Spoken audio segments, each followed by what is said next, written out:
His warm smile still remains, but something permeates it. Every smile feels forced, as if he's putting on an act. Whenever mentions of 1x, 1x, 1x1 comes up, he seems to grow quiet, trying to change the topic if he can. I believe that there's a form of authenticity behind what he does and what he says, but he's hiding something. He's tied to the being of poison hatred in some way. When I first joined, Shedletsky was one of the first people to greet me. His bubbly and carefree attitude always brought a smile to the HQ. He always wondered how he could improve and change Robloxia for the better. Some of his popular earlier experiences were created by him. Oh, how I miss those days. Shedletsky hid underneath that Telemon identity the more that time passed. We'd walk into the office fully geared and clothed in his alternate identity some days. Some found it funny. I found it weird. The admin seemed more worried about his identity the longer it went on, Dusakar especially. I forgot the exact day he stopped coming into the office, but by that time, his infectious smile had worn thin on everyone. One day, Dusakar walked into the HQ and informed us that Shedletsky would be out for a bit. When we pushed for questions, the answers we got were vague. Every sentence was the same but reworded. He needed time to mentally recharge. With the rumors and the rise of 1x, 1x, 1x1, and with the word spreading that they wield the venom shanks, Shedletsky was tied to them in some way. That was his sword, after all. Dusakar. I wonder how someone as strong as Dusakar wound up here. One second he's building stuff instantly, protecting Robloxia and having an answer to everything. Now, he's unable to cast most of his magic, struggling to survive on his own and needing to rely on others. It's affecting him. He's moving more sluggish as time goes on. He wants out of this place like the rest of us. I'm sorry, Dusakar. You don't deserve this fate. I recall how I first met Dusakar.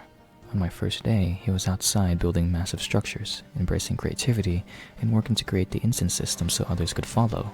He gave me advice that I hold on to today, that even when things feel like they're at their worst, you need to tune everything out, go to your happy place, and keep moving forward. That advice has stuck with me throughout my life now. His old age never seemed to hinder him, but his time with others made him grow a bit more bold. One day, he walked into the office wearing zebra strip clothing, another this weird racing fit. It was a pretty funny situation. Dusakar seemed to have something on his mind during these growing years, especially as Telemon started coming to work instead of Shedletsky. Those two were really close. Dusakar had been in the office less recently.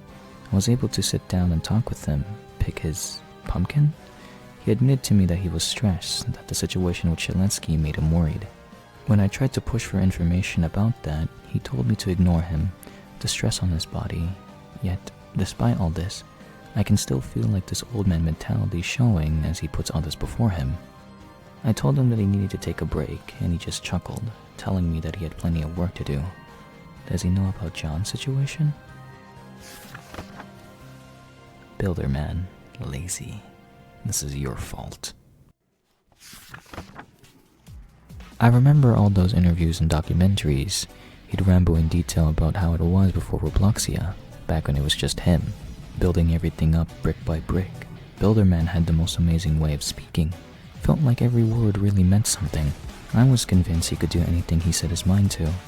It's almost funny, thinking back on it. We really believed him, didn't we? It wasn't until later that the cracks started to show. It was something big, larger than all of us, and I watched him deny every bit of it. Broderman would always reassure us that the admins had it under control, but just everyone at the HQ could see past it. Had he shared that responsibility? Had he done anything? Could have things ended differently?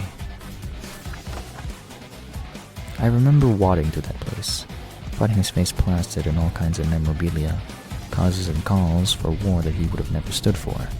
I can only assume he frizzled out silently, having never left a final impression on the world he left behind. I guess he got what he wanted in the end, a simpler life.